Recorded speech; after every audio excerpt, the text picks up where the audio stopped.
Hello, this is Team Turquoise in cohort 58. We will be reviewing virtual retinal displays with you. Um, Listed below are the names of the individuals within our group, and they are listed in order of presentation from left to right. To begin with for today, we're going to go through a background of what virtual retinal displays are. Next, we will take a look at the applications in several different industries. We'll look at the medical industry, the entertainment industry, military sector, and the business sector. And lastly, we will cover some disadvantages of virtual retinal displays. Background. So virtual retinal displays began as a possible way to replace helmet-mounted displays. What differentiates a VRD or virtual retinal display image is that the image is projected directly onto the retina as opposed to some other forms of virtual reality where the image is projected instead on a screen. The main advantage to this is that you get a better quality of the image by displaying the image directly on the retina as opposed to on a display. Avigant Glyph takes advantage of a virtual retinal display to transmit vivid lifelike images directly to the eye. The image begins with a low-powered LED. After passing through a first set of optics, the light is reflected off a micro-mirror array, 2 million mirrors that shape the light into an image fit for the eye.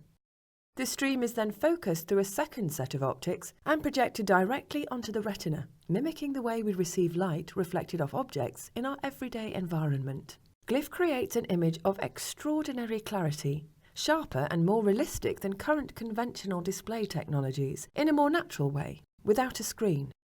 Enhance movies, gaming, or any media of your choice.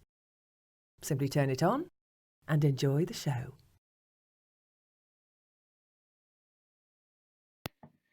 Medical applications. There are several different applications that can be used in the medical industry. First would be as a therapy for patients that are recovering or coping with a long-term illness.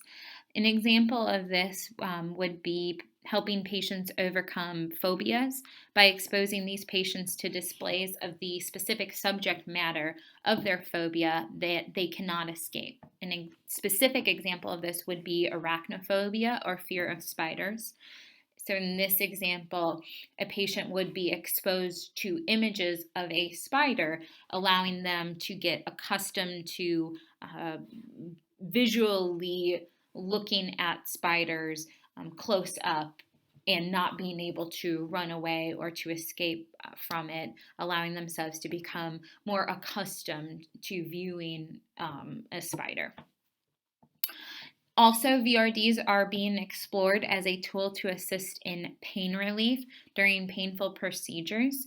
So patients who are undergoing certain painful treatments would view various images using VRD, and they would be viewing virtual reality worlds or images that would help to take their mind off of the physical pain that they were feeling in the overall hopes to moderate and decrease the pain that is felt.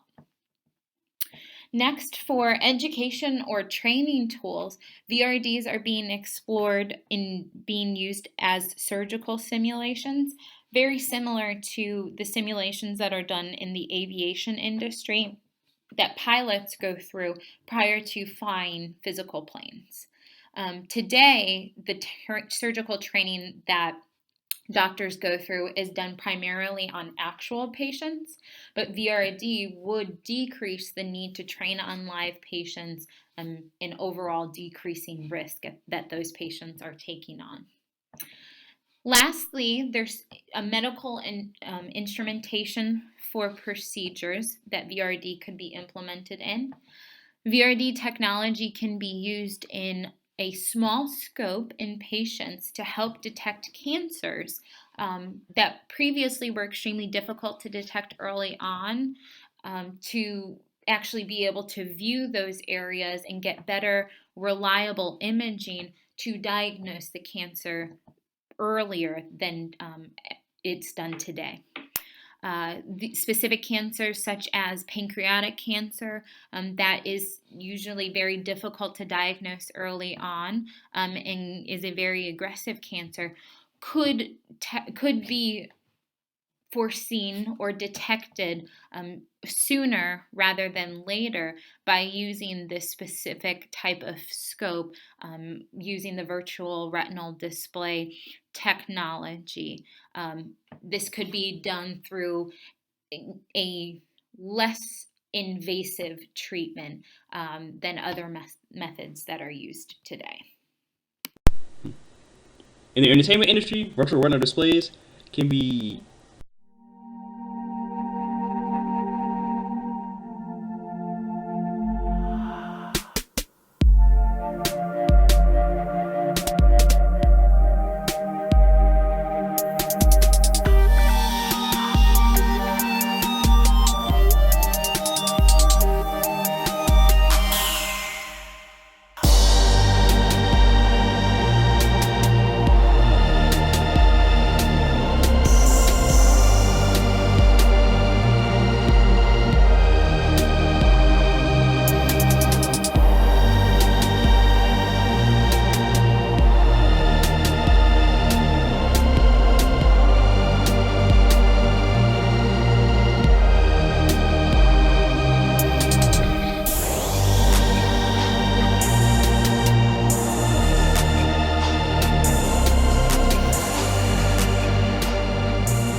By using virtual retinal display to project an image directly onto the retina, the military has been able to reduce the risk of eye strain from wearing night goggles by basically eliminating the need to stare through a screen or through a device and look directly at an image.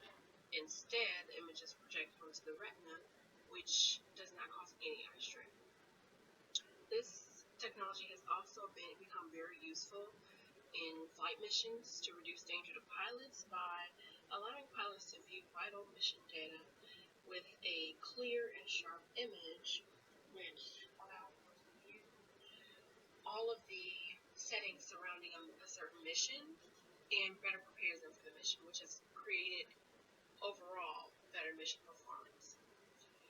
This technology has also been used for thermal imaging by allowing a sharp or clear image of the surroundings during a mission in simulations and in training.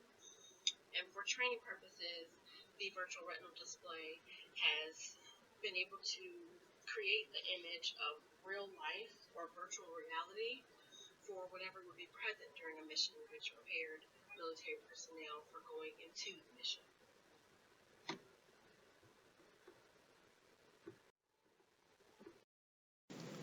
So who uses this technology today? Well, the National Football League has just begun using this technology with 6 different NFL teams along with several college teams using one of these tools. Years ago, players were receiving about 300-page playbooks, then it migrated to DVDs, then iPads. Now they get to use VR systems or virtual reality to actually learn quicker and more efficiently. I work in the power industry, and we have used similar devices to teach employees how to use different field devices in an office setting. So by putting on this headset, employees are able to open and close switches using a control panel, just like they would in the field with virtual technology. So what are some other reasons for this technology? Let's talk about some of the benefits. Costs are decreasing. It's much easier to deploy virtual training rather than in-class training. VRD technology is much safer, not having to train in dangerous environments as well.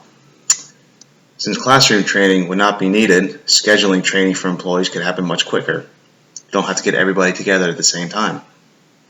Lower power consumption compared to traditional media displays. Projector screens or large plasma screens are much more expensive, using more power. Smaller spaces to implement training rather than large training facilities. These devices are compatible with any media device using a high-definition media interface, or, as we all know it, an HDMI cable, so they're extremely versatile. It's a very mobile device, even when compared to today's tablet.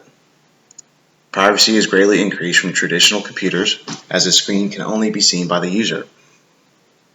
Working in public on sensitive information will no longer be an issue, whether it's on a park bench or on an airplane.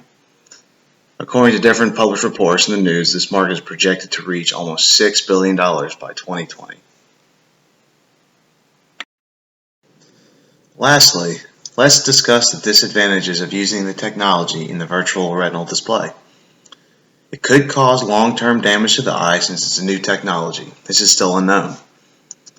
In order to use this device, you must wear a helmet or a set of goggles. Although several improvements have been made to this device, discomfort is still an issue. It can also be quite expensive to customize. The technology in the device could be used against us through military use. Images could be distorted due to the different types of display that are out there. And although there are some disadvantages, I really think several industries are heading in this direction. It's an exciting time. This could be the next technology that shapes our society.